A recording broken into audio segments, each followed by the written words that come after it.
And welcome back. My name is Peter Vaughan, and we're going to do this little lesson, or quip of a lesson, which is labelled number 2, which is about each number has a primary reference or title.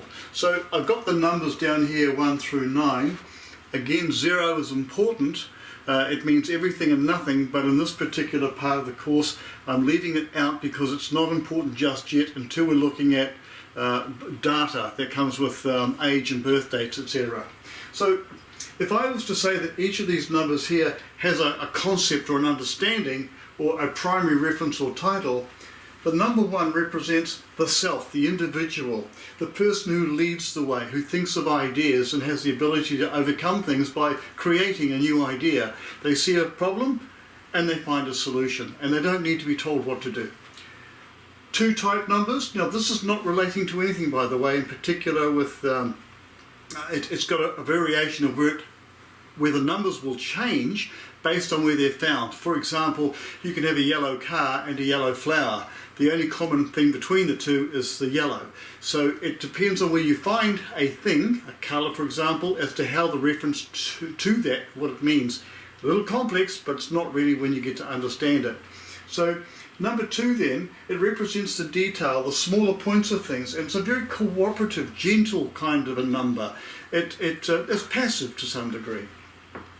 3 is very expressive and sport-like and artistic and musical and loud, and so we've got expressive and creative. So the painter or the dancer, the person who likes to get outdoors and live life, that's the kind of number a 3 represents.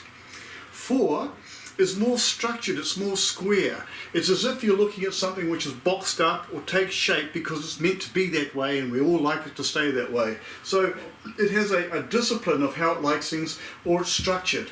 So therefore, if you find that in a person, it could be a mechanic, for example, someone who likes to work on things with their hands because they understand structure. 5, this is many things. 5 represents a whole variety of areas. They're the teachers of the world. And it's got here many things, free to change. So therefore, with the number 5, we're talking about things that can adapt, they can alter, they can match a shifting environment and seem to blend in with it. These people are your talkers, a bit like what I'm doing now, just rattling it off, because I'm well versed in this stuff, so therefore I can teach it. So 5 is many things, it's on the move, it can mean travel, it can mean all sorts of things. Number 6 is to do with responsibility. Now this is where you have someone in charge of something who manages or is the administrator of things, like a policeman over his community, like a doctor over his patients, or a teacher over the class. That's a responsibility type thing. So they're in charge, they're the boss, they're the people at that time that take care of things, which is to do with the number 6. 7, now this is where the thinker comes in. 7 represents deeper consideration and deeper thought. It's interesting because the word book, B-O-O-K, sums, when you change the letters into numbers, actually comes up and sums to that number. So it's to do with wisdom, it's to do with knowledge, and they're perfectionist type numbers, the 7s. So they're people who are deep, if you're going to look at it that way, or they're a very high quality, like the regal purple of a gown of royalty. It's very deep and royal and regal and very reserved, but they do a great deal of thinking. 8 is a strong number, it's a powerful number. In fact, it's quite interesting that the 8 is the only number in the system, apart from 0, which has no beginning and no end. And in many respects, it's like a 0 that's been twisted. So that is mind over matter, or even balanced stuff. You could call it karmic, as above, so below.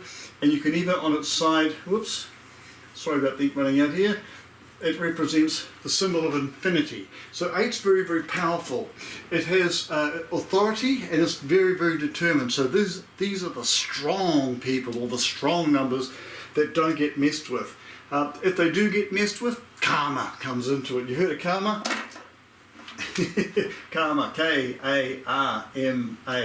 If I was to quickly show you this, 2, 1, 9, 4 and 1, those are the values of the letters in their numerical equivalent from the last lesson. 2 plus 1 is 3 and 9 is 12, 16, 17. 1 plus 7 is 8. Don't mess with me because karma will kick in. Now down here we've got 9, care. It's that provider of service. It's the wider understanding. It's the bigger picture. So the number 9 represents holistic, everything. You can't have 9 if you take any one of these things out. So 9 literally understands the lot. The name Matthew, as an example, is a number 9 name. And although when they're very young, they know more than most people realize, but people don't realize that. So a child with a name like that says, I understand the world. I seem to have come through with a great deal of understanding, a wider understanding. But because they're so advanced in their mind, people seem to think that, oh, they're just annoying or naughty or whatever. And if you're looking at particular words like, well, should I say names, as in Matthew, the letter M is the 13th letter of the alphabet. It represents the valley between two higher points, and because it's a number 1 and 3 is 4, it represents structure. So Matthews and people with names that start with the letter M, which is 13 or 4, discipline or structure. If they don't have structure, they can be messed up, so they're quite emotional. So there's a lot to this when we go deeper down the rabbit hole. So this is exciting because each number has a primary reference or title. Doesn't matter where it's found, it just changes slightly. So I hope you're enjoying this. This is what course 2 is all about. Stay tuned for course number 3.